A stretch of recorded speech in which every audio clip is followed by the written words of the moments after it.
નરેન્દ્ર મોદી લોકસભામાં સાંસદોને સંબોધિત કરી રહ્યા છે। આપણે ત્યાં જશું। माननीय नेता, मैं आपसे आग्रह कर रहा हूं, आपके सदस्यों को समझा लिए, तख्तियां लेकर सदन में नहीं आए। आपने कहा था कि हम बहिष्कार करेंगे, तो आप अपनी बात पर कायम रहें।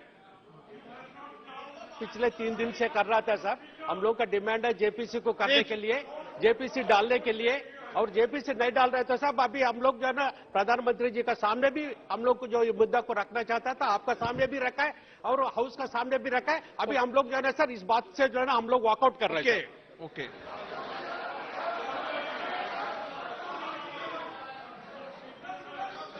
बैठ जाइए आप।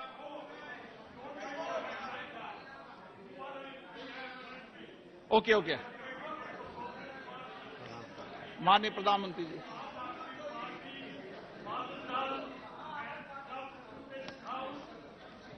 आदरणीय अध्यक्ष जी, सबसे पहले बजट पे मैं राष्ट्रपति जी के अभिभाषण पर धन्यवाद करता हूं और ये मेरा सौभाग्य रहा है कि मुझे पहले भी कई बार राष्ट्रपति जी के अभिभाषण पर धन्यवाद करने का अवसर मिला है।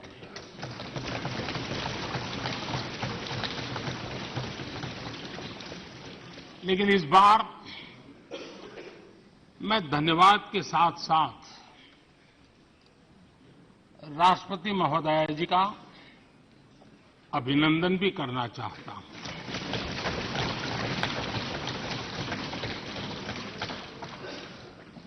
अपने विजनरी भाषण में राष्ट्रपति जी ने हम सबको और करोड़ों देशवासियों को मार्गदर्शन किया है। गणतंत्र के मुखिया के रूप में उनकी उपस्थिति ऐतिहासिक भी है और देश की कोटि कोटि बहन बेटियों के लिए बहुत बड़ा प्रेरणा का अवसर भी। आदरणीय राष्ट्रपति महोदया ने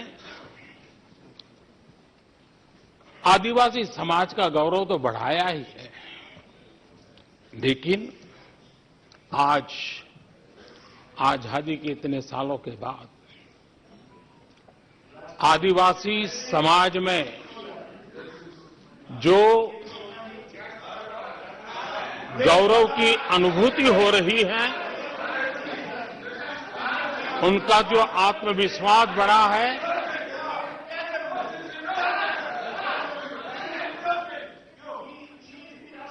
और इसके लिए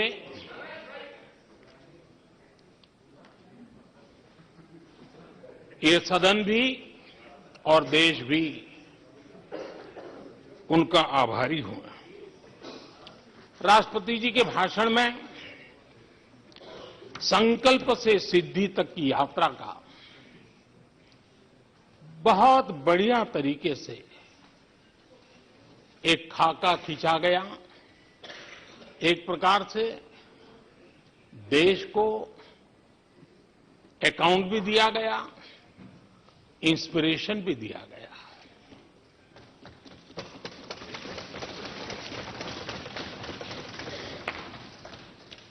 आदरणीय अध्यक्ष जी,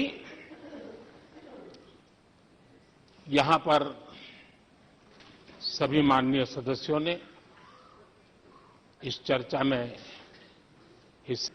हर किसी ने अपने अपने आंकड़े दिए, अपने अपने तर्क दिए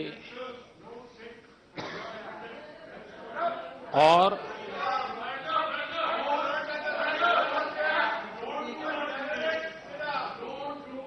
अपनी रुचि, प्रवृत्ति, प्रकृति के अनुसार सबने अपनी बातें रखी और जब इन बातों को गौर से सुनते हैं, उसे समझने का जब प्रयास करते हैं तो ये भी ध्यान में आता है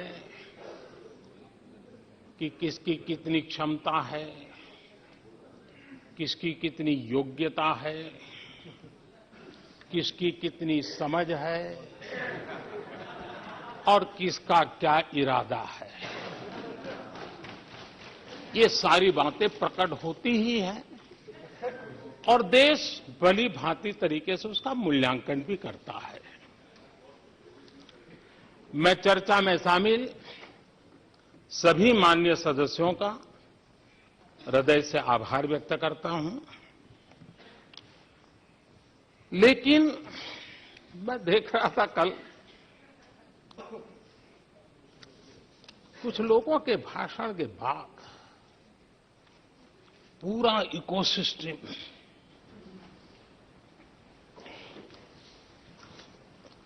समर्थक उछल रहे थे और खुश होकर के कहने लगे, ये हुई है। सदस्य, मैं अंतिम बार बोल रहा हूं, आप सीट पर बैठे नहीं बोले, आप वरिष्ठ सदस्य हैं और कोई शब्दों को नहीं, गलत, आप चुप रहिए। नो नो,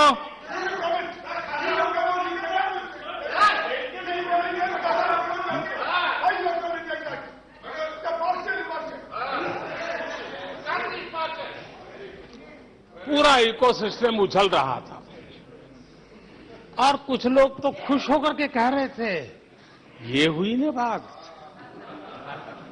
बड़ा, शायद नींद भी अच्छी आई होगी, शायद आज उठ भी नहीं पाए होंगे।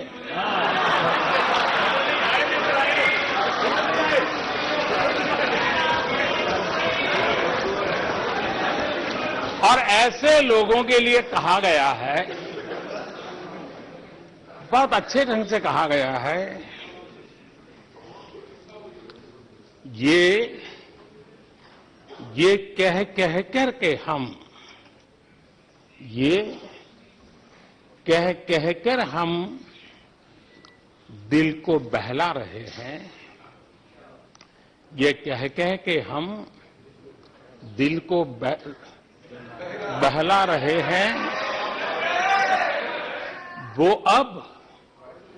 अब चल चुके हैं, वो अब चल चुके हैं, वो अब आ रहे हैं। माननीय अध्यक्ष जी,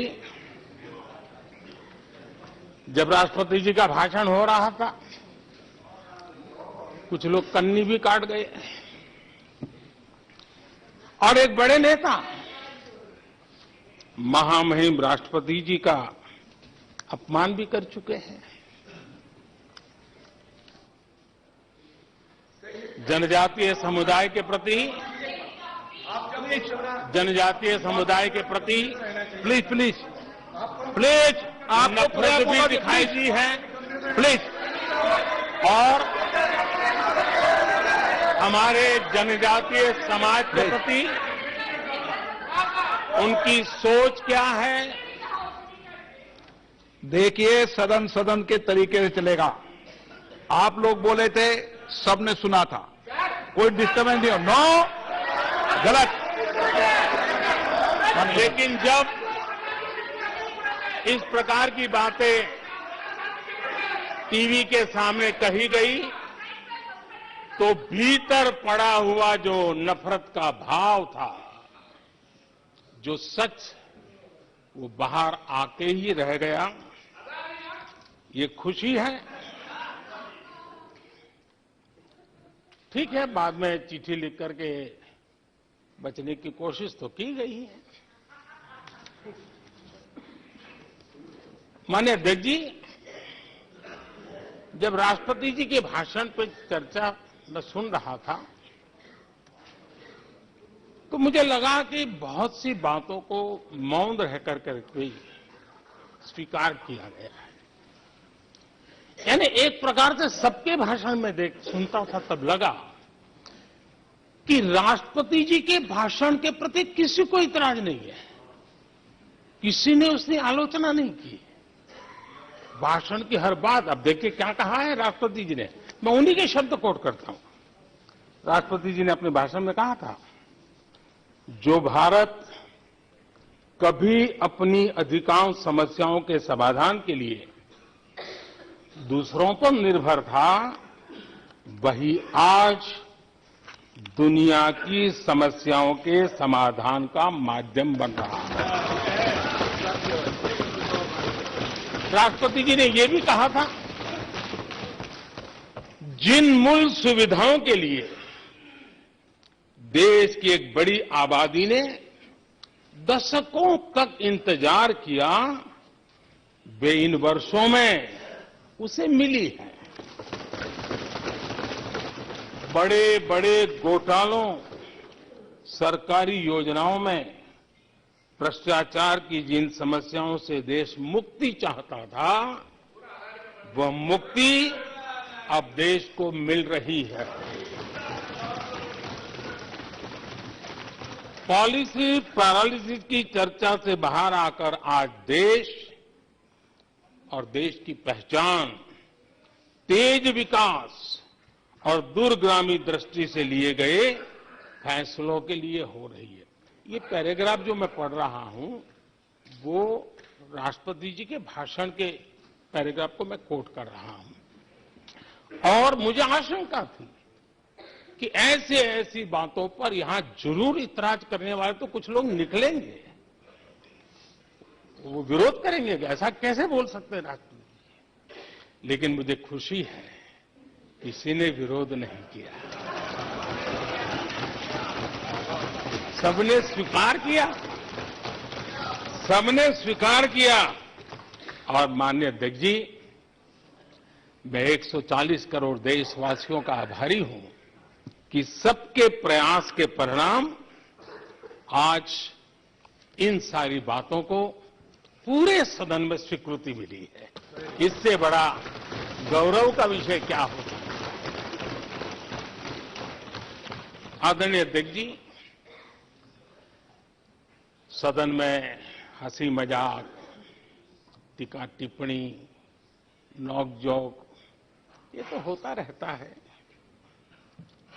लेकिन ये नहीं भूलना चाहिए कि आज राष्ट्र के रूप में गौरवपूर्ण अवसर हमारे सामने खड़े हैं। गौरव के क्षण हम जी रहे हैं।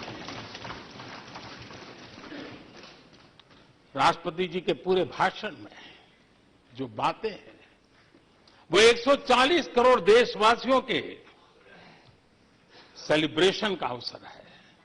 देश ने सेलिब्रेट किया है। माननीय अध्यक्ष जी, 100 साल में आई हुई ये भयंकर बीमारी, महामारी, दूसरी तरफ युद्ध की स्थिति, बटा हुआ विश्व, इस स्थिति में भी, इस संकट के माहौल में भी देश को जिस प्रकार से संभाला गया है, देश जिस प्रकार से संभला है, इससे पूरा देश आत्मविश्वास से भर रहा है, गौरव से भर रहा है। आदरणीय अध्यक्ष जी, चुनौतियों के बिना जीवन नहीं होता है। चुनौतियां तो आती हैं, लेकिन चुनौतियों से ज्यादा सामर्थ्यवान है 140 करोड़ देशवासियों का जज्बा। 140 करोड़ देशवासियों का सामर्थ्य चुनौतियों से भी ज्यादा मजबूत है, बड़ा है और सामर्थ्य से भरा हुआ है। इतनी बड़ी भयंकर महामारी, बटा हुआ विश्व, युद्ध के कारण हो रहे विनाश, अनेकों देशों में अस्थिरता का माहौल है, कई देशों में भीषण महंगाई है, बेरोजगारी, खाने पीने का संकट और हमारे अड़ोस पड़ोस में भी जिस प्रकार से हालत बने हुई है, ऐसी स्थिति में माननीय अध्यक्ष जी, कौन हिंदुस्तानी इस बात पे गर्व नहीं करेगा कि ऐसे समय में भी देश दुनिया की 5वीं बड़ी अर्थव्यवस्था बना है।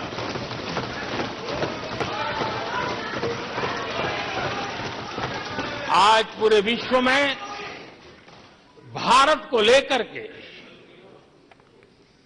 पॉजिटिविटी है, एक आशा है, भरोसा है। और माननीय अध्यक्ष जी, ये भी खुशी की बात है कि आज भारत को विश्व के समृद्ध देश ऐसे G20 समूह की अध्यक्षता का अवसर भी मिला। ये देश के लिए गर्व की बात है। ये देश के लिए गर्व की बात है। 140 करोड़ देशवासियों के लिए गौरव की बात है। लेकिन मुझे लगता है, पहले मुझे नहीं लगता था, लेकिन अभी लग रहा है शायद इससे भी कुछ लोगों को दुख हो रहा है। 140 करोड़ देशवासियों में किसी को दुख नहीं हो सकता है। वो आत्मनिरीक्षण करे, वो कौन लोग हैं जिसको इसका भी दुख हो रहा है। माननीय अध्यक्ष जी,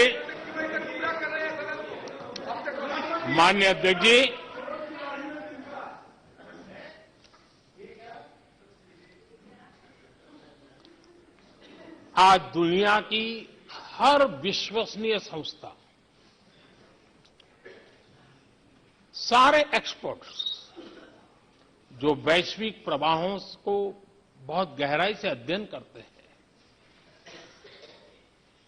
जो भविष्य का अच्छे से अनुमान भी लगा सकते हैं, उन सबको आज भारत के प्रति बहुत आशा है, विश्वास है और बहुत एक मात्रा में उमंग भी है।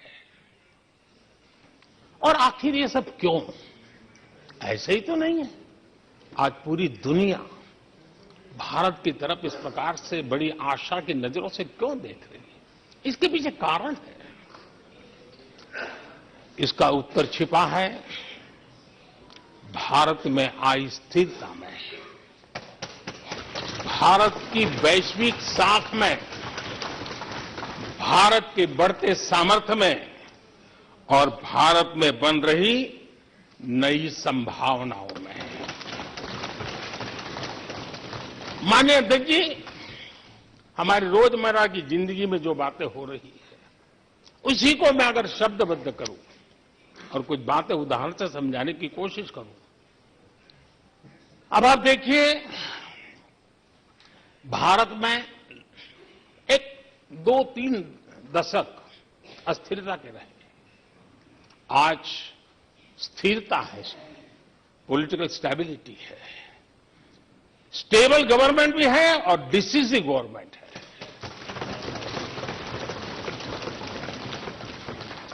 और उसका भरोसा स्वाभाविक होता है। एक निर्णायक सरकार, एक पूर्ण बहुमत से चलने वाली सरकार, वो राष्ट्रहित में फैसले लेने का सामर्थ्य रखती है। और ये वो सरकार है, रिफॉर्म आउट ऑफ कंपल्सन नहीं, रिफॉर्म आउट ऑफ कन्विक्शन हो रहे हैं। और हम इस मार्ग पर हटने वाले नहीं, हम चलते रहेंगे। देश को समय की मांग के अनुसार जो चाहिए वो देते रहेंगे। माननीय अध्यक्ष जी, एक और उदाहरण की तरफ मैं जाना चाहूंगा। इस कोरोना काल में मेड इन इंडिया वैक्सीन तैयार हुई। भारत ने दुनिया का सबसे बड़ा वैक्सीनेशन अभियान चलाया और इतना ही नहीं, अपने करोड़ों नागरिकों को मुफ्त वैक्सीन के टीके लगाए। इतना ही नहीं, 150 से ज्यादा देशों को इस संकट के समय हमने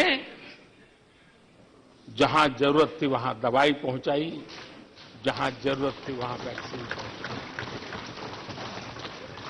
और आज विश्व के कई देश हैं जो भारत के विषय में इस बात पर बड़े गौरव से विश्व के मंच पर धन्यवाद करते हैं, भारत का गौरवगान करते हैं।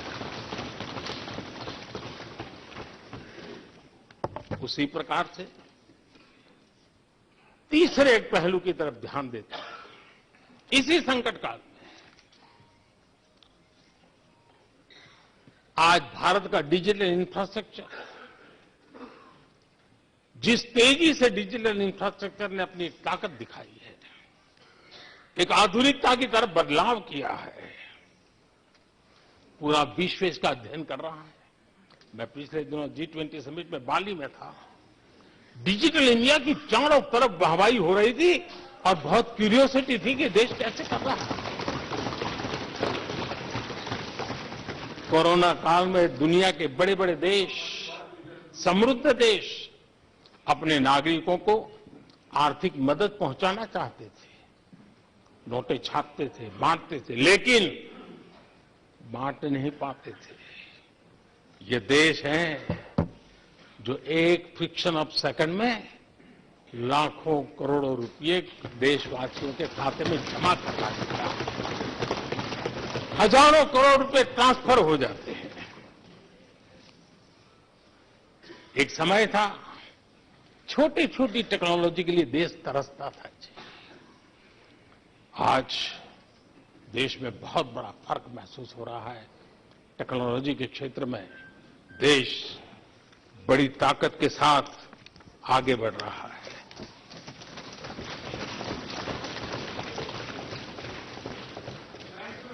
कोविन, दुनिया के लोग अपने वैक्सीनेशन का सर्टिफिकेट भी दे नहीं पाते जी। आज वैक्सीन लो, हमारे मोबाइल फोन पर हमारा सर्टिफिकेट दूसरी सेकंड पे अवेलेबल। ये ताकत हमने दिखाई है। माननीय अध्यक्ष जी, भारत में नई संभावनाएं हैं। दुनिया को सशक्त वैल्यू और सप्लाई चेन, उसमें आज पूरी दुनिया ने, कोरोना कालखंड ने सप्लाई चेन के मुद्दे पर दुनिया को हिला के रख दिया है। आज भारत उस कमी को पूरने की ताकत के साथ आगे बढ़ रहा है। कईयों को ये बात समझना बहुत देर लग जाएगी। भारत आज इसी दिशा में एक मैन्युफैक्चरिंग हब के रूप में उभर रहा है और दुनिया भारत की समृद्धि में अपनी समृद्धि देख रही है। माननीय अध्यक्ष जी, निराशा में डूबे हुए कुछ लोग इस देश की प्रगति को स्वीकार ही नहीं कर पा रहे हैं।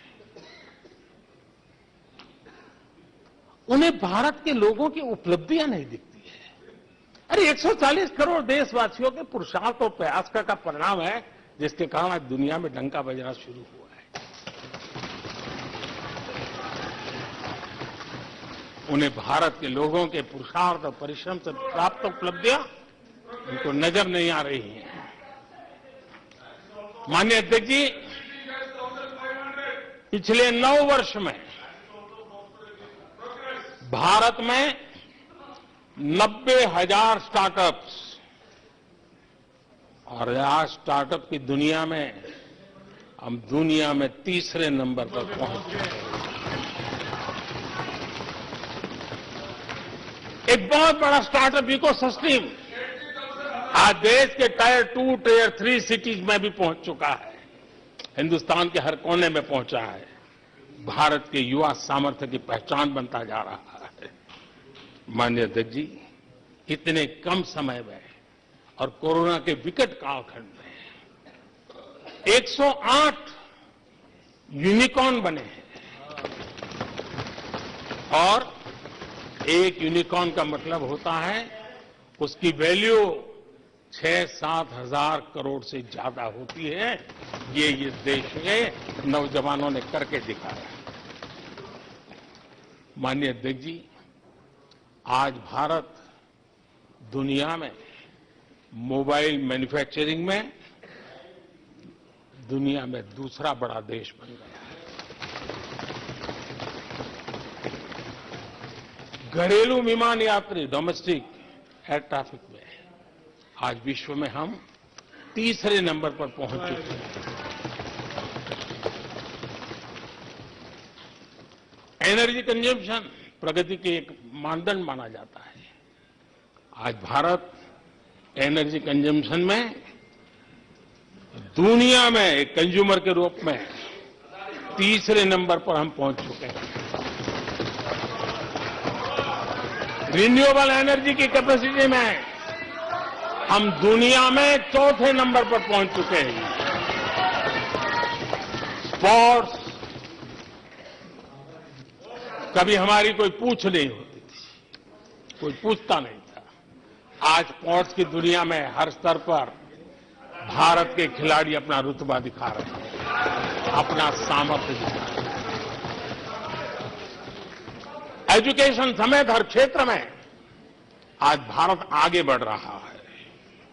पहली बार, माननीय अध्यक्ष जी, गर्व होगा, पहली बार हायर एजुकेशन में एनरोलमेंट वालों की संख्या 4 करोड़ से ज्यादा हो गई। इतना ही नहीं, बेटियों की भी भागीदारी बराबर होती जा रही है।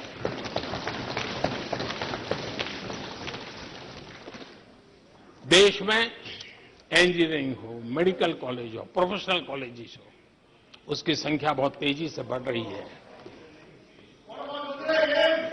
स्पोर्ट्स के अंदर भारत का परचम ओलंपिक हो, कॉमनवेल्थ हो, हर जगह पे हमारे बेटे, हमारी बेटियों ने शानदार प्रदर्शन किया है।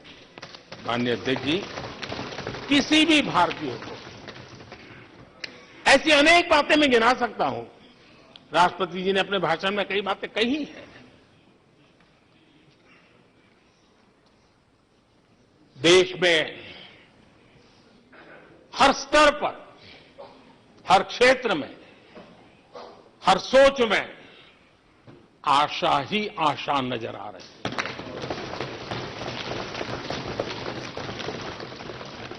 एक विश्वास से भरा हुआ देश है, सपने और संकल्प लेकर के चलने वाला देश है। लेकिन यहां कुछ लोग ऐसे निराशा में डूबे हैं, ऐसे निराशा में डूबे हैं। काका हाथरसी ने एक बड़ी मजेदार बात कही थी।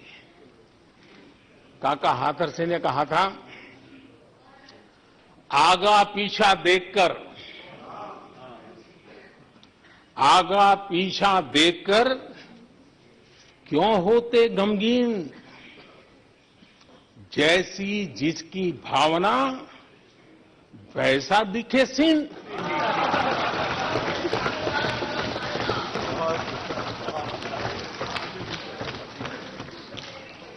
आदरणीय अध्यक्ष जी, आखिर ये निराशा भी ऐसे नहीं आई है। इसके पीछे कारण है। एक तो जनता का हुक्म, बार बार हुक्म, लेकिन साथ साथ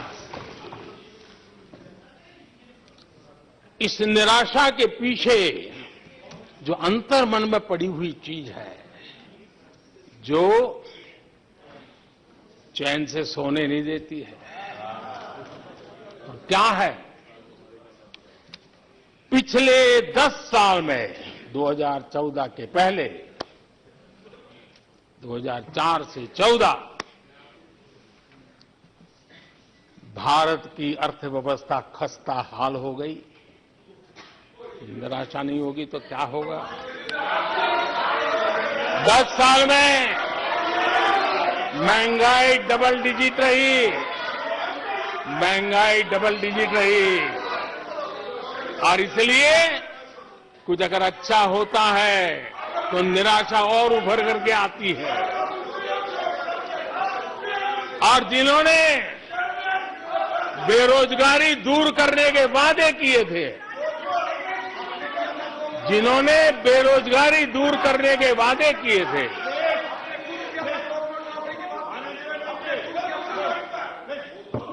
माननीय अध्यक्ष जी, एक बार जंगल में 2 नौजवान शिकार करने के लिए गए और वो गाड़ी में अपनी बंदूक नीचे उतार करके थोड़ा टहलने लगे। उन्होंने सोचा कि थोड़ा अभी आगे चलना है तो थोड़ा जरा हाथ पैर ठीक कर ले, लेकिन गए थे तो बाघ का शिकार करने के लिए और उन्होंने देखा आगे जाएंगे तो बाघ मिलेगा। लेकिन हुआ ये कि वहीं पर बाघ दिखाई दिया। अभी नीचे उतरे थे, अपनी गाड़ी में बंदूक वहीं पड़ी थी। बाघ दिखा, करे क्या? तो उन्हें लाइसेंस दिखाया कि मेरे पास बंदूक का लाइसेंस है।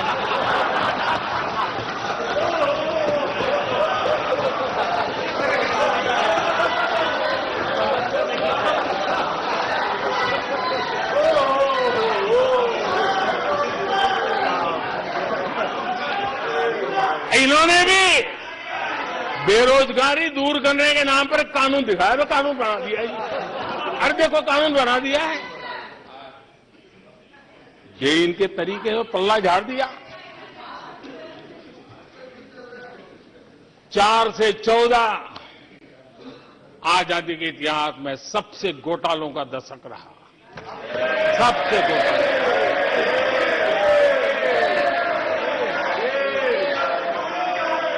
वही 10 साल, यूपीए के वो 10 साल, कश्मीर से कन्याकुमारी, कश्मीर से कन्याकुमारी, भारत के हर कोने में आतंकवादी हमलों का सिलसिला चलता रहा। 10 साल हर नागरिक असुरक्षित था। चारों तरफ यही सूचना रहती थी कि कोई अनजानी चीज को हाथ मत लगाना, अनजानी चीज से दूर रहना, वही खबरें रहती थी। 10 साल में जम्मू कश्मीर से लेकर नॉर्थ ईस्ट तक हिंसा ही हिंसा देश का शिकार हो गया था। उस 10 साल में भारत की आवाज ग्लोबल प्लेटफॉर्म पर इतनी कमजोर थी कि दुनिया सुनने तक तैयार नहीं। आदरणीय अध्यक्ष जी, इनकी निराशा का कारण ये भी है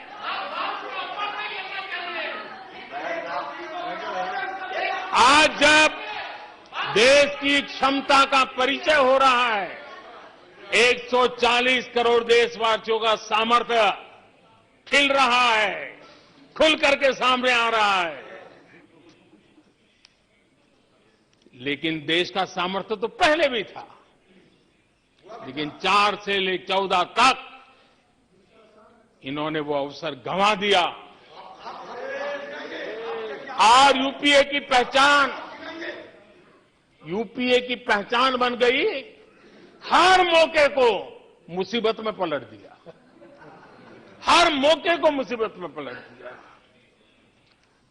जब टेक्नोलॉजी, इंफॉर्मेशन और टेक्नोलॉजी इंफॉर्मेशन का युग बड़ी तेजी से बढ़ रहा था, उछल रहा था, उसी समय ये 2G में फंसे रहे। मौका मुसीबत में। सिविल न्यूक्लियर डील हुआ। जब सिविल न्यूक्लियर डील की चर्चा थी, तब ये कैश फॉर वॉट में फंसे रहे। ये खेल चले। आदरणीय अध्यक्ष जी, 2010 में कॉमनवेल्थ गेम्स हुए। भारत को दुनिया के सामने, भारत की युवा सामर्थ्य को प्रस्तुत करना एक बहुत बड़ा अवसर था, लेकिन फिर मौका मुसीबत में, और CWG घोटाले में पूरा देश दुनिया में बदनाम हो गया। आदरणीय अध्यक्ष जी,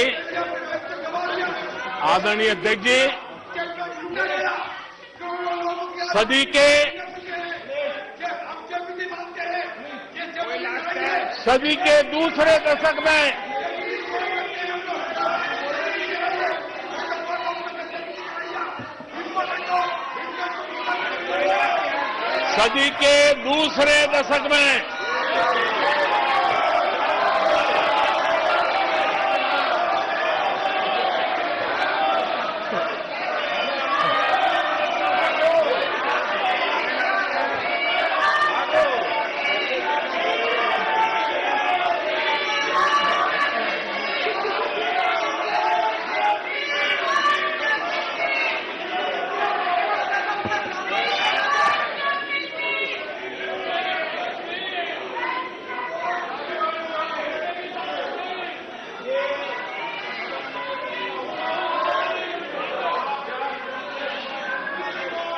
उचित नहीं है। ये संसदीय परंपराओं के अनुरूप नहीं है। आप बिना तथ्यों के बोलते हैं और फिर सुनते नहीं हैं। प्लीज बैठिए। नो, बैठिए। No no no no no. आदरणीय अध्यक्ष जी, ऊर्जा का किसी भी देश के विकास में अपना एक महात्म्य होता है, और जब दुनिया में भारत की ऊर्जा शक्ति के उभार की दिशा में चर्चा की जरूरत थी, इस सदी के दूसरे दशक में हिंदुस्तान की चर्चा ब्लैकआउट के नाते हुई। पूरे विश्व में ब्लैकआउट के वो दिन चर्चा के केंद्र में आ गए। कोयला घोटाला चर्चा में आ गया। आदरणीय अध्यक्ष जी, देश पर इतने आतंकी हमले हुए। 2008 के हमलों को कोई भूल नहीं सकता है, लेकिन आतंकवाद पर सीना तान कर, आंख में आंख मिला करके हमले करने का सामर्थ्य नहीं था। उसे चुनौती को चुनौती देने की ताकत नहीं थी, और उसके कारण आतंकवादियों के हौसले बुलंद होते गए, और पूरा देश 10 साल तक खून बहता रहा मेरे देश के निर्दोष लोगों का। वो दिन गए थे।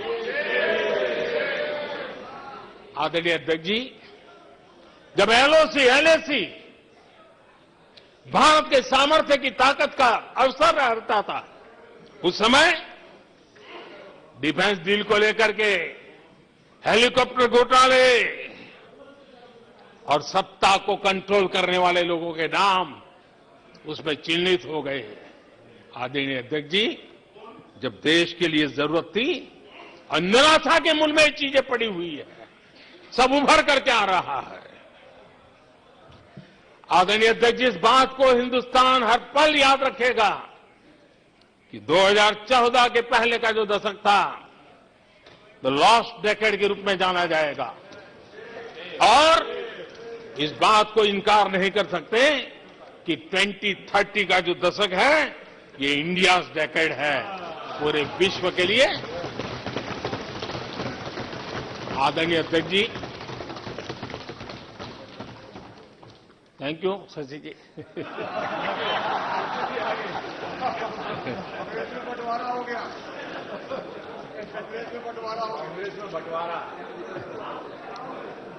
आदरणीय अध्यक्ष जी,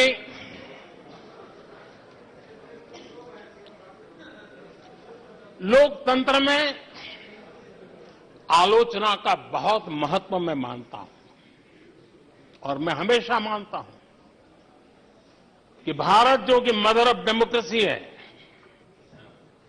सदियों से हमारे यहां लोकतंत्र हमारी रगों में पनपा हुआ है और इसलिए मैं हमेशा मानता हूं कि आलोचना एक प्रकार से लोकतंत्र की मजबूती के लिए, लोकतंत्र के संवर्धन के लिए, लोकतंत्र के स्पिरिट के लिए आलोचना एक शुद्धि यज्ञ है। उस रूप में हम आलोचना को देखने वाले हैं। लेकिन दुर्भाग्य से बहुत दिनों से मैं इंतजार कर रहा हूं, कोई तो मेहनत करके आएगा, कोई तो एनालिसिस करके कोई आलोचना करेगा ताकि देश को कुछ लाभ हो। लेकिन 9 साल आलोचना ने आरोपों में गंवा दिए जिन्होंने, सिवाय आरोप, गाली गलौज, कुछ भी बोल दो, इसके सिवाय कुछ नहीं किया। गलत आरोप। और हाल ये चुनाव हार जाओ, ईवीएम खराब, दे दो गाली। चुनाव हार जाओ, चुनाव आयोग को गाली दे दो। क्या तरीका है? अगर कोर्ट में फैसला पक्ष में नहीं आया तो सुप्रीम कोर्ट को गाली दे दो, उसकी आलोचना कर दो। अगर भ्रष्टाचार की जांच हो रही है, अगर भ्रष्टाचार की जांच हो रही है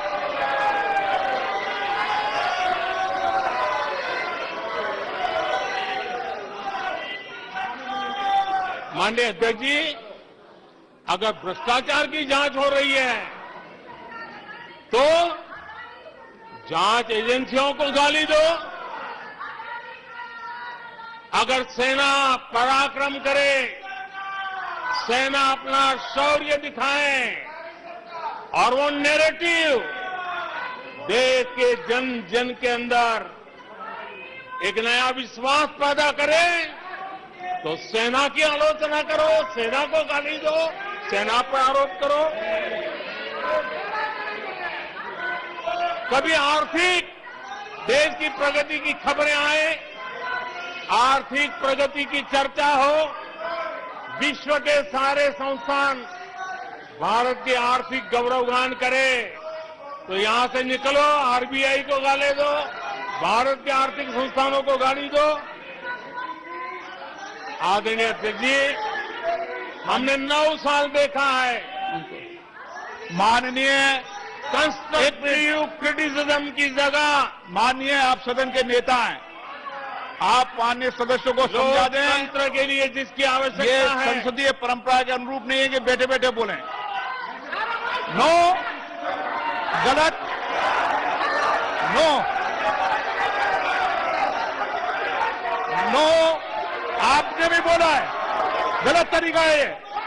नो, बैठ जाइए, गलत तरीका है। नहीं, जब सदन के नेता बोल रहे हैं तो आपको मर्यादा से सुनना चाहिए। प्लीज बैठिए। माननीय प्रधानमंत्री जी। माननीय अध्यक्ष जी, पिछले 9 साल हमने देखा है कुछ लोगों की बैंक्रप्सी को देखा है कि कंस्ट्रक्टिव क्रिटिसिज्म की जगह कंपल्सिव क्रिटिक्स ने ले ली है, और ये कंपल्सिव क्रिटिक्स इसी में डूबे हुए हैं, खोए हुए हैं। माननीय अध्यक्ष जी, सदन में भ्रष्टाचार की जांच करने वाली एजेंसियों के बारे में बहुत कुछ कहा गया, और मैंने देखा कि बहुत सारे विपक्ष के लोग इस विषय में सूर मिला रहे थे। मिले मेरा तेरा सुर।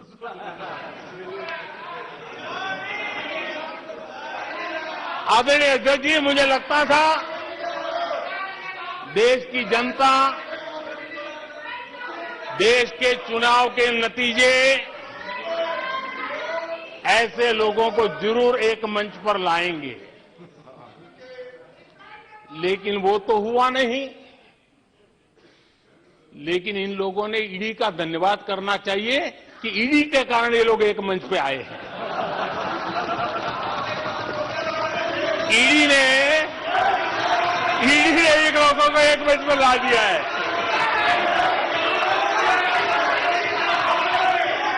और इसलिए जो काम देश के मतदाता नहीं कर पाए,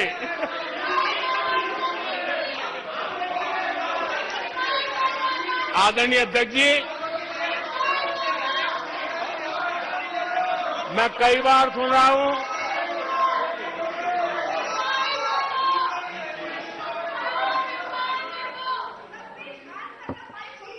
माननीय अध्यक्ष जी, मैं कई बार सुन रहा हूं यहां कुछ लोगों को हार्वर्ड स्टडी का बड़ा क्रेज है। हार्वर्ड स्टडी है, बड़ा क्रेज है। कोरोना काल में ऐसा ही कहा गया था और कांग्रेस ने कहा था कि भारत की बर्बादी पर हार्वर्ड में केस स्टडी होगी, ऐसा कहा था।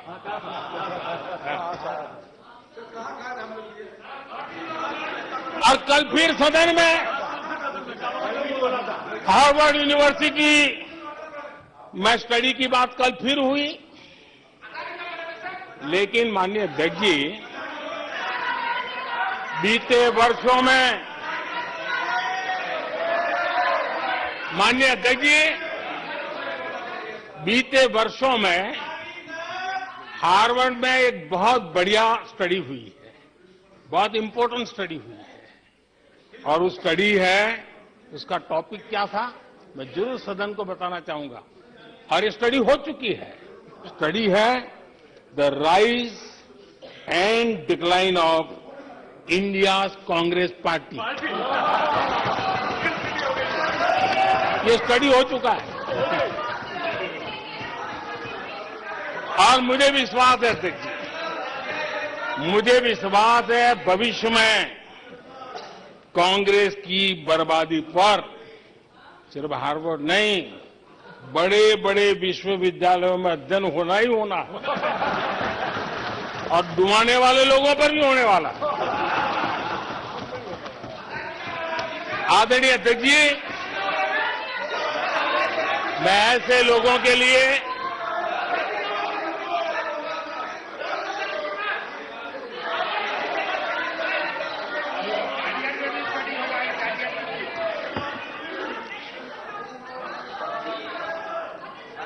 आदरणीय अध्यक्ष जी, इस प्रकार के लोगों के लिए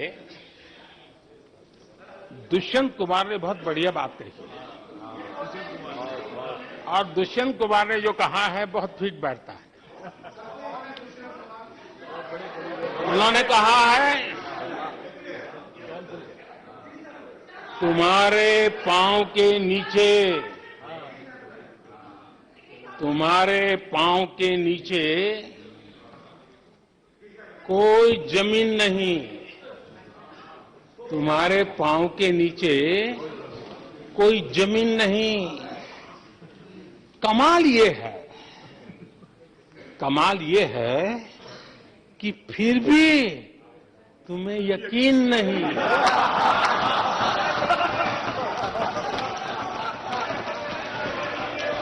माननीय अध्यक्ष जी,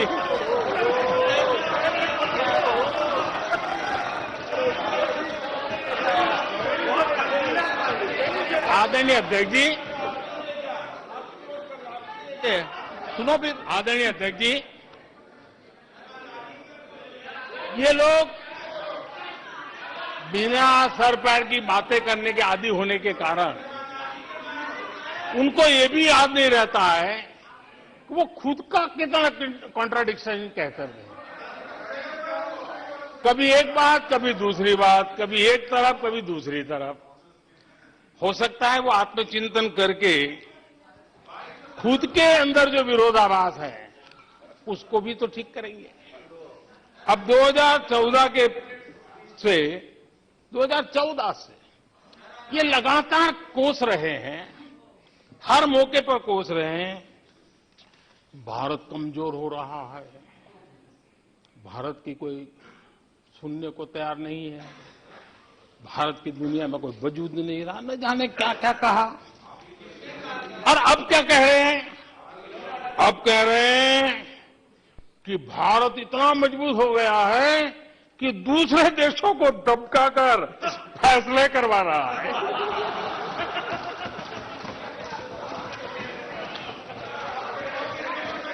अरे पहले ये तो तय करो भाई कि भारत कमजोर हुआ है कि मजबूत हुआ है। माननीय अध्यक्ष जी,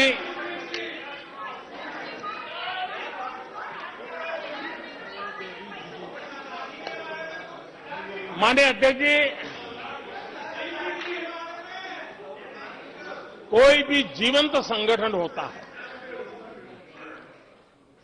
अगर एक जीवंत व्यवस्था होती है, जो जमीन से जुड़ी हुई व्यवस्था होती है, वे जनता जनार्दन में क्या चलता है लोगों के अंदर उसका चिंतन करता है, उससे कुछ सीखने की कोशिश करता है और अपनी राह भी समय रहते हुए बदलता रहता है। लेकिन जो अहंकार में डूबे होते हैं, जो बस सब कुछ हम ही को ज्ञान है, सब हमारा ये सही सही है, ऐसी जो सोच में जीते हैं, उनको लगता है कि मोदी को गाली देकर के ही हमारा रास्ता निकलेगा, मोदी पर झूठे अनाप शनाप कीचड़ उछाल करके ही रास्ता निकलेगा। अब 22 साल बीत गए, वो गलतफहमी पाल करके बैठे हुए हैं।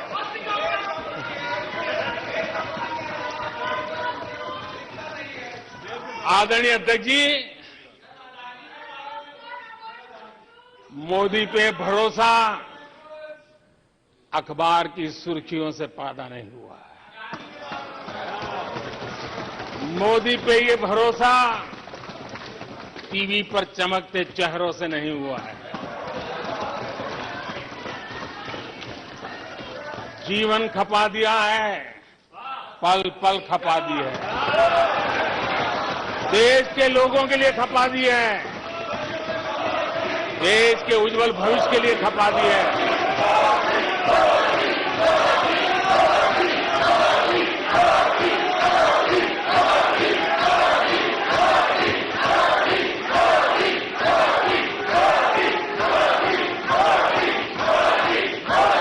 आदरणीय अध्यक्ष जी, आदरणीय अध्यक्ष जी,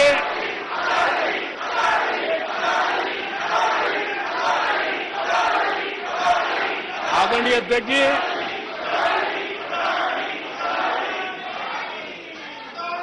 जो देशवासियों का मोदी पर भरोसा है, ये इनकी समझ के दायरे से बाहर है और समझ के दायरे से भी काफी ऊपर है।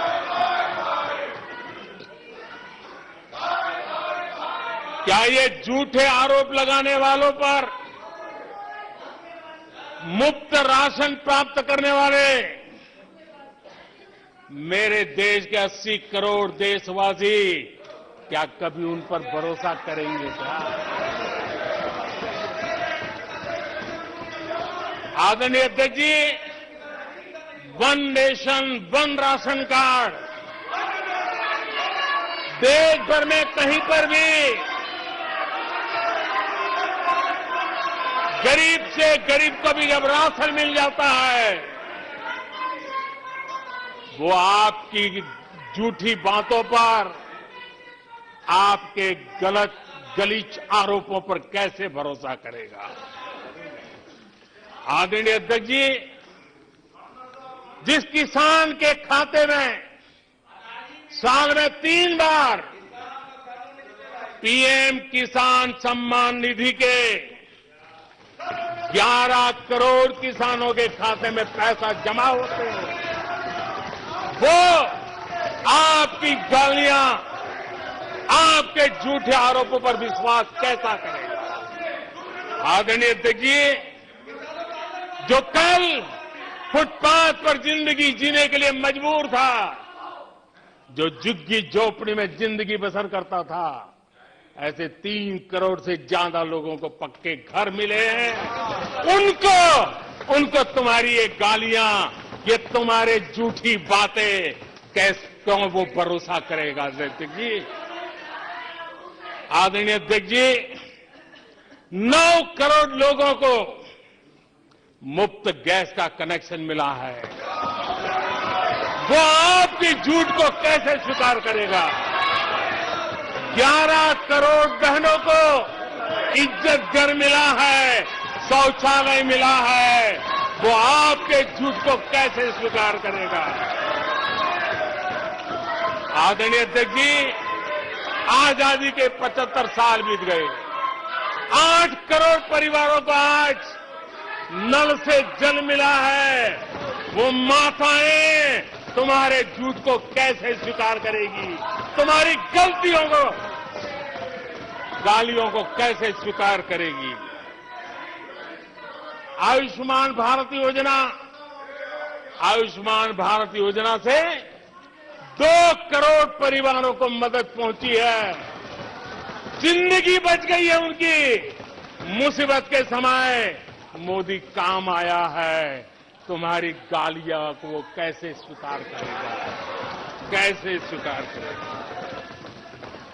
आदरणीय अध्यक्ष जी, आपकी गालियां, आपके आरोपों को इन कोटि आदरणीय अध्यक्ष जी, आपकी गालियों को, आपके आरोपों को इन कोटि भारतीयों से होकर के गुजरना पड़ेगा, जिनको दशकों तक मुसीबतें में जिंदगी जीने के लिए तुमने मजबूर किया। आदरणीय अध्यक्ष जी, कुछ लोग अपने लिए, अपने परिवार के लिए बहुत कुछ तबाह करने पर लगे हुए हैं। अपने लिए, अपने परिवार के लिए जी रहे हैं। मोदी तो 25 करोड़ देशवासियों के परिवार का सदस्य है।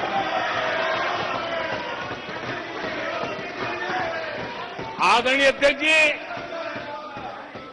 140 करोड़ देशवासियों के आशीर्वाद, ये मेरा सबसे बड़ा सुरक्षा कवच है।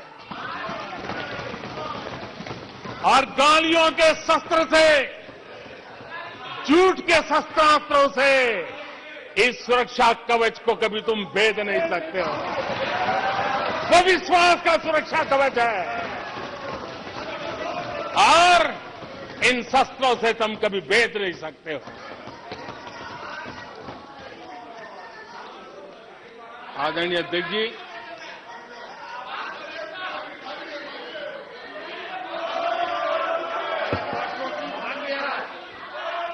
आने सदस्य प्लीज।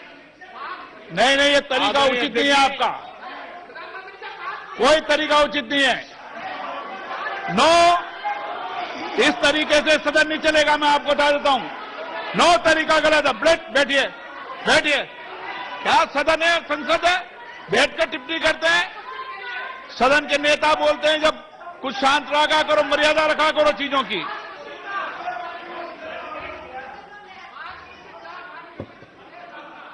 आदरणीय अध्यक्ष जी,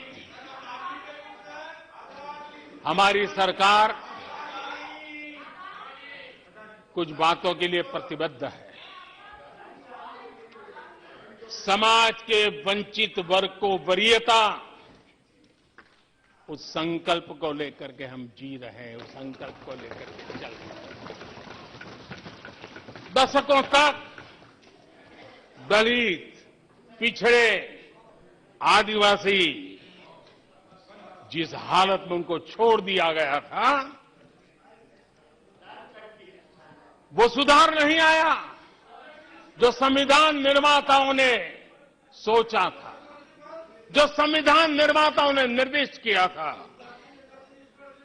2014 के बाद गरीब कल्याण योजनाओं का सर्वाधिक लाभ मेरे इन्हीं परिवारों को मिला है। दलित, पिछड़ों, आदिवासी की बस्तियों में पहली बार, मानिए थे कि पहली बार बिजली पहुंची है। मीलों तक पानी के लिए जाना पड़ता था, पहली बार नल से जल पहुंच रहा है, इन परिवारों में पहुंच रहा है। माननीय अध्यक्ष जी, अनेक परिवार, कोटि कोटि परिवार पहली बार पक्के घर में आज जा पाए हैं, वहां रह पाए हैं। आदरणीय अध्यक्ष जी, जो बस्तियां आपने छोड़ दी थी, आपके लिए चुनाव के समय ही जिसकी याद आती थी, आज सड़क हो, बिजली हो, पानी हो, इतना ही नहीं 4G कनेक्टिविटी भी वहां पहुंच रही है। आदरणीय अध्यक्ष जी, 5,000 रुपया बचा। आदरणीय अध्यक्ष जी, जन औषधि स्टोर आज पूरे देश में आकर्षण का कारण बने हैं, क्योंकि मध्यम वर्ग का परिवार, उसको अगर परिवार में सीनियर सिटीजन है, डायबिटीज जैसी बीमारी है, तो 1,000, 2,000, 2,500, 3,000 की दवाई हर महीना लेनी पड़ती है। जन औषधि केंद्र में जो दवाई बाजार में 100 रुपए में मिलती है, जन औषधि में 10 रुपए, 20 रुपए में मिलती है। आज 20,000 करोड़ रुपया मध्यम वर्ग का जन औषधि के कारण बचा है। माननीय अध्यक्ष जी, हर मध्यम वर्गीय परिवार की एक सपना रहता है खुद का घर बने, और अर्बन इलाके में होम लोन के लिए बड़ी व्यवस्था करने का काम हमने किया, और रेरा का कानून बनाने के कारण जो कभी इस प्रकार के तत्व मध्यम वर्ग की मेहनत की कमाई को सालों तक डुबो कर रख देते थे, उसमें से मुक्ति दिला करके उसको एक नया विश्वास देने का काम हमने किया, और उसके कारण खुद का घर बनाने की उसकी सहूलियत बढ़ गई है। आदरणीय अध्यक्ष जी, हर मध्यम वर्गीय परिवार को अपने बच्चों के भविष्य के लिए, उसके उच्च शिक्षा के लिए उसके मन में एक रहता है, मंसूबा रहता है। वो चाहता है आज जितनी मात्रा में मेडिकल कॉलेजेस हो, इंजीनियरिंग कॉलेज हो, प्रोफेशनल कॉलेजों की संख्या बढ़ाई गई है, सीटें बढ़ाई गई हैं, उसने मध्यम वर्ग के एस्पिरेशन को बहुत उत्तम तरीके से एड्रेस किया है। उसको विश्वास होने लगा है तो उनके बच्चों का उज्जवल भविष्य निर्धारित है। आदरणीय अध्यक्ष जी, देश को आगे बढ़ाना है तो भारत को आधुनिकता की तरफ गए बिना कोई चारा नहीं, और समय की मांग है कि अब समय नहीं गवा सकते, और इसलिए हमने इंफ्रास्ट्रक्चर की तरफ बहुत बड़ा ध्यान दिया है। और ये भी माने, स्वीकार होगा, भारत की एक जमाने में पहचान थी गुलामी के कालखंड के पहले। गुलामी के कालखंड के पहले ये देश आर्किटेक्चर के लिए, इंफ्रास्ट्रक्चर के लिए दुनिया में उसकी ताकत थी, पहचान थी। गुलामी के कालखंड में सारा नष्ट हो गया। देश आजाद होने के बाद वो दिन दोबारा में आएगा ऐसी आशा थी, लेकिन वो भी समय बीत गया। जो होना चाहिए था, जिस गति से होना चाहिए, जिस स्केल से होना चाहिए था, वो हम नहीं कर पाए। आज उसमें बहुत बड़ा बदलाव इस दशक में देखा जा रहा है। सड़क हो, समुद्री मार्ग हो, व्यापार हो, वाटरवेज हो, हर क्षेत्र में आज इंफ्रास्ट्रक्चर का कायाकल्प देख रहा है। हाईवे पर रिकॉर्ड निवेश हो रहा है। माननीय अध्यक्ष जी, दुनिया भर में आज चौड़ी सड़कों की व्यवस्था होती है। भारत में चौड़ी सड़कें, हाईवे, एक्सप्रेसवे, आज देश की नई पीढ़ी देख रही है। भारत में वैश्विक स्तर के अच्छे हाईवे एक्सप्रेस दिखे, इस दिशा में हमारा काम है। पहले रेलवे इंफ्रास्ट्रक्चर अंग्रेजों ने जो देकर के गए, उसी पर भी हम बैठे रहे, उसी को हमने अच्छा मान लिया, गाड़ी चलती थी। आदरणीय अध्यक्ष जी, वो समय था, आदरणीय अध्यक्ष जी, वो समय था जिस प्रकार से अंग्रेज जो छोड़ करके गए थे, उसी भाव में जीते रहे। और रेलवे की पहचान क्या बन गई थी? रेलवे यानी धक्का मुक्की, रेलवे यानी एक्सीडेंट, रेलवे यानी लेट लतीफ। यही यानी एक स्थिति थी, लेट लतीफ में एक कहावत बनी गई थी, रेलवे यानी लेट लतीफी। एक समय था हर महीने एक्सीडेंट होने वाली घटनाएं बार बार आती थी। एक समय था एक्सीडेंट एक किस्मत बन गई थी। लेकिन अब ट्रेनों के अंदर वंदे भारत की मांग, हर एमपी चिट्ठी लिखता है, मेरे यहां वंदे भारत चालू करो। आज रेलवे स्टेशनों का कायाकल्प हो रहा है, आज एयरपोर्ट का कायाकल्प हो रहा है। 70 साल में 70 एयरपोर्ट, 70 साल में 70 एयरपोर्ट, 9 साल में 70 एयरपोर्ट। देश में वाटरवेज भी बन रहा है। आज वाटरवेज पर ट्रांसपोर्टेशन हो रहा है। आदरणीय अध्यक्ष जी, देश आधुनिकता की तरफ बढ़े, इसके लिए आधुनिक इंफ्रास्ट्रक्चर को बल देते हुए, आदरणीय अध्यक्ष जी, मैंने जीवन में, सार्वजनिक जीवन में 4-5 दशक मुझे हो गए, और मैं हिंदुस्तान के गांवों से गुजरा हुआ इंसान हूं। 4-5 दशक तक, उसमें से एक लंबा कालखंड परिव्राजक के रूप में बिताया है। हर स्तर के परिवारों से बैठने उठने का, बात करने का अवसर मिला है। और इसलिए भारत के हर भूभाग को, समाज की हर भावना से परिचित हूं। और मैं इसके आधार पर कह सकता हूं, और बड़े विश्वास से कह सकता हूं, कि भारत का सामान्य मानवी पॉजिटिविटी से भरा हुआ है। सकारात्मकता उसके स्वभाव का, उसके संस्कार का हिस्सा है। भारतीय समाज नेगेटिविटी को सहन कर लेता है, स्वीकार नहीं करता है। ये उसकी प्रकृति नहीं।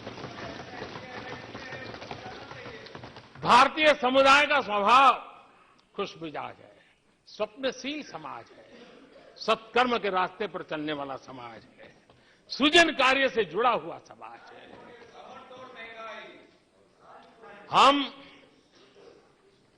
मैं आज कहना चाहूंगा, जो लोग सपने लेकर के बैठे हैं कि कभी यहां बैठते थे, फिर कभी मौका मिलेगा, ऐसे लोग जरा 50 बार सोचें,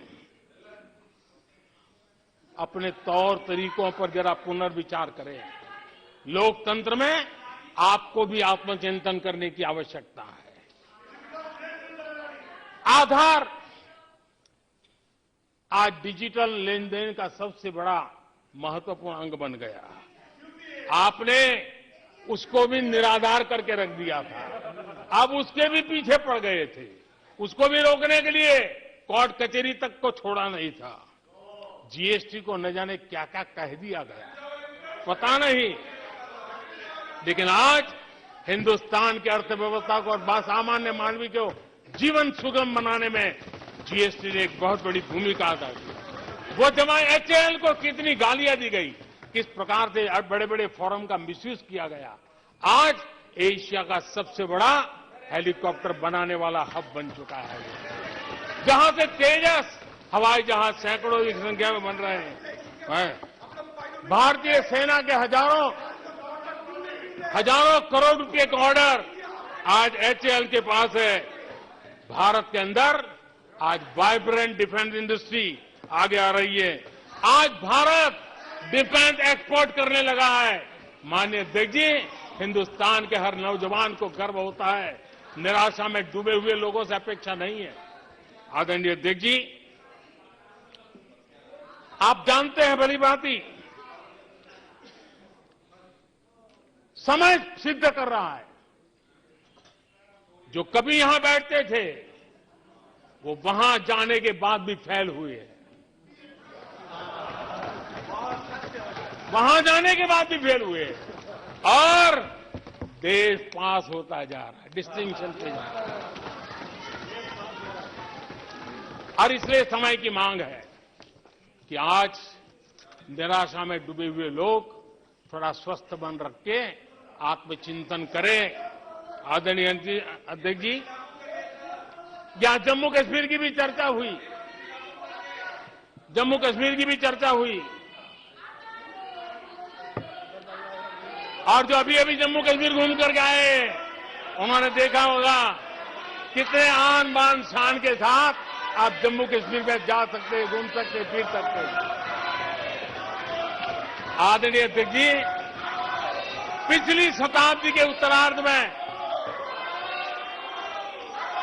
आदरणीय अध्यक्ष जी, पिछली शताब्दी के उत्तरार्ध में मैं भी जम्मू कश्मीर में यात्रा लेके गया था और लाल चौक में तिरंगा फहराने का संकल्प लेकर के चला था। और तब आतंकवादियों ने पोस्टर लगाए थे, आतंकवादियों ने पोस्टर लगाए थे उस समय, और कहा था कि देखते हैं किसने अपनी मां का दूध पिया है जो लाल चौक में आके तिरंगा फहराता है। पोस्टर लगे थे। और उस दिन वो 24 जनवरी थी, मैंने जम्मू के अंदर बड़ी सभा में कहा था, अध्यक्ष जी मैं पिछली शताब्दी की बात कर रहा हूं, और तब मैंने कहा था आतंकवादी कान खोल करके सुन ले। उस दिन मैंने कहा था आतंकवादी कान खोल करके सुन ले। 26 जनवरी को ठीक 11 बजे मैं लाल चौक पहुंचूंगा, बिना सिक्योरिटी आऊंगा, बुलेट प्रूफ जैकेट के बिना आऊंगा, और फैसला लाल चौक में होगा किसने अपनी मां का दूध पिया।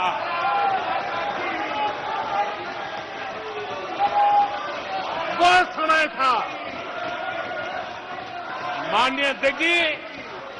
और जब श्रीनगर के लाल चौक में तिरंगा फहराया, उसके बाद मैंने मीडिया के लोग पूछने लगे, मैंने कहा था कि आमतौर पर तो 15 अगस्त और 26 जनवरी को जब भारत का तिरंगा लहराता है तो भारत के आयुध, भारत के बारूद सलामी देते हैं, आवाज करके देते हैं। मैंने कहा आज जब मैं लाल चौक के अंदर तिरंगा फहरा हूं, दुश्मन देश का बारूद भी सलामी कर रहा है, गोलियां चला रहा था, बंदूकें बम फोड़ रहा था।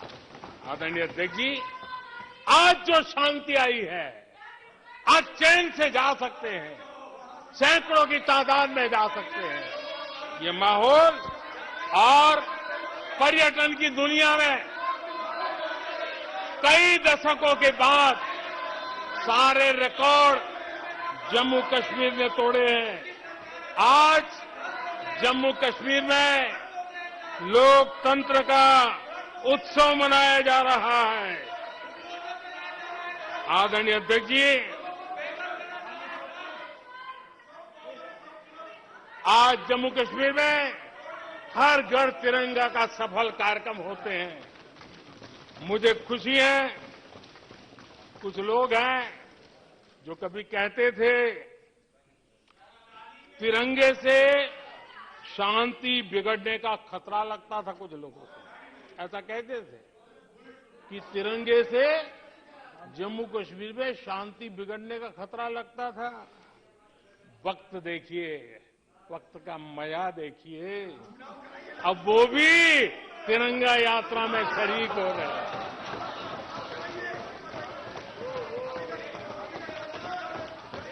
और आदरणीय अध्यक्ष जी, अखबारों में एक खबर आई थी जिसकी तरफ ध्यान नहीं गया होगा।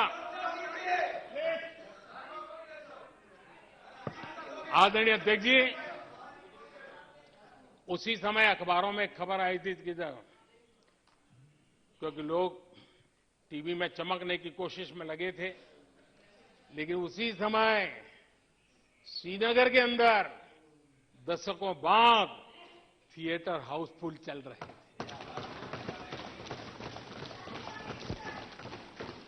और अलगाववादी दूर दूर तक नजर नहीं आते थे। अब ये भी देश ने देखा है। आदरणीय अध्यक्ष जी,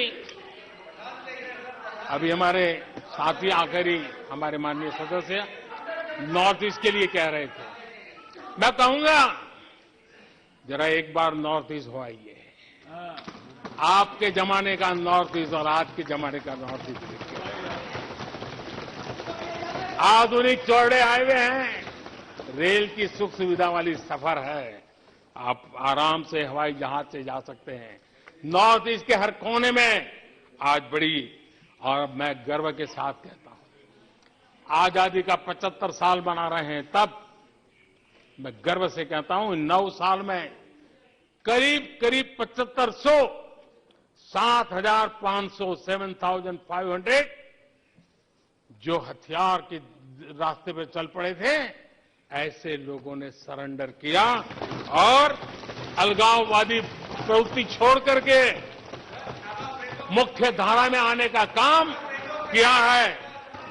आदरणीय अध्यक्ष जी, आज त्रिपुरा में लाखों परिवारों को पक्का घर मिला है, उसकी खुशी में मुझे शरीक होने का अवसर मिला।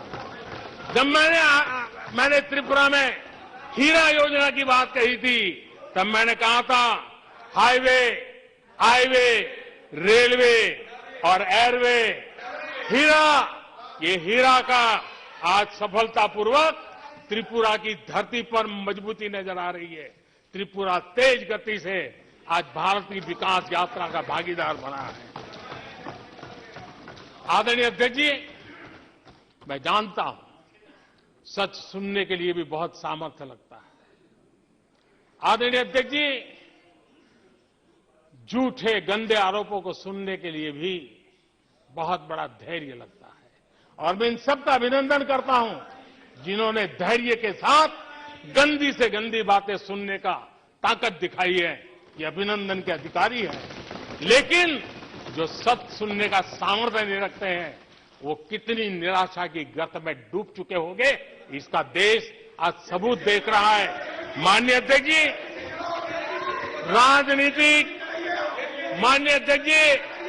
राजनीतिक मतभेद हो सकते हैं, विचारधाराओं में मतभेद हो सकते हैं, लेकिन ये देश अजरा अमर है। आओ हम चल पड़े 2047 आजादी के 100 साल मनाएंगे, एक विकसित भारत बना के रहेंगे, एक सपना लेकर के चले, एक संकल्प लेकर के चले, पूरे सामर्थ्य के साथ चले। और जो लोग बार बार गांधी के नाम पर रोटी खींचना चाहे, उनको मैं कहना चाहता हूं, एक बार गांधी को पढ़ ले, एक बार महात्मा गांधी को पढ़े।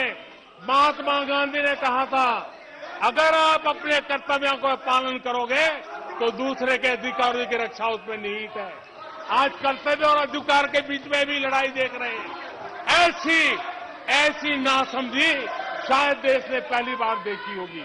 और इसलिए माननीय अध्यक्ष जी, मैं फिर एक बार आदरणीय राष्ट्रपति जी को अभिनंदन करता हूं, राष्ट्रपति जी का धन्यवाद करता हूं, और देश आज यहां से एक नए उमंग, नए विश्वास, नए संकल्प के साथ चल पड़ा है। बहुत बहुत धन्यवाद। धन्यवाद। प्रस्ताव पर सदस्यों के अनेक संशोधन प्रस्ताव किए गए। तो सभा की सहमति हो तो मैं सभी संशोधनों एक साथ सभा के मतदान के लिए रखता हूं। તો વડાપ્રધાન મોદીએ લોકસભામાં રાષ્ટ્રપતિના અભિભાષણ પર ધન્યવાદ પ્રસ્તાવ રજૂ કર્યો અને તેમણે કહ્યું હતું કે યુપીએના 10 વર્ષમાં સૌથી વધુ કૌભાંડ થયા છે। તેમણે તેમના ધન્યવાદ પ્રસ્તાવમાં કોંગ્રેસ પર આકરા પ્રહારો કર્યા હતા। તેમણે કહ્યું કે તેમની નિરાશાનું કારણ એ છે કે દેશનું સામર્થ્ય સામે આવી રહ્યું છે। તો આ સાથે જ તેમણે કહ્યું હતું કે 2004 થી 2014 સુધી યુપીએ દરેક તકને મુશ્કેલીમાં ફેરવી છે। देखिए मानस साहब प्लीज एक मिनट बैठिए साहब एक मिनट